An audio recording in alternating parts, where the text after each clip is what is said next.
And our political editor, Kartikeya Sharma, is joining us on this discussion. Kartikeya, thank you very much for being with us on the broadcast. There's so much to talk about, the length of this case. But one thing we have to say, at the end of the day, a final decision was taken. So we also have to credit the people who are behind this case, who fought for this case. What can you tell us about them? See, this case was spearheaded by the Bishnoi community, who are nature lovers. They believe in, their moral ecosystem is such that they believe in protecting animals. It's a vegetarian community. But the larger issue is that Salman Khan's case lasted for over 2 decades. So, in a way, the success is that the lower court has ensured that whoever you might be the biggest superstar of the Indian cinema, but the law shall prevail. But the flip side is it has taken the judiciary more than 20 years to pronounce a judgment, which means a generation, there's a generation gap between when the crime was committed and when the judgment has been given. So, but nonetheless, I think it restores faith in judiciary that whoever you are, but if you have committed a crime, you will have to pay for it. And I see it from that perspective.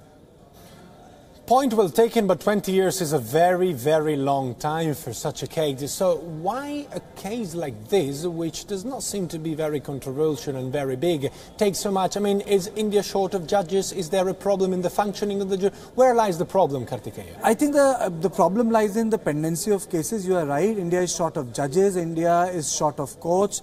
There are too many litigations. They have not been sorted out. They continue over a period of time. No cases are within the time frame. Like, for example, when you have certain cases of terrorism or you have certain other cases, you have special courts within a time frame, they need to solve it. But for most of the civil and criminal matters, there is no time frame. And I think that's the problem which Indian democracy faces. Because democracy has got 4 pillars, which is press, judiciary, executive and legislature. And I think when we talk about judiciary, if the judgments don't come in time-bound manner, it affects the overall health of democracy. And Kartikeya, how big a blow do you think this is to the image of Salman Khan? Will he recover? Because he was also known as a Bollywood bad boy, So will it actually hit hard on him, or will he be capable of twisting it in his favor? I don't think so, I really don't think so. I think he'll be subject to sympathy.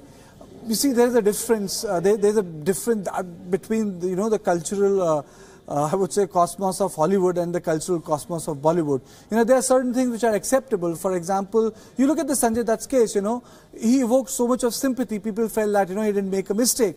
Even Salman Khan, he's a controversial person, but you talk to people in industry, they say, he's a pretty charitable man, he gives a lot of opportunities to people.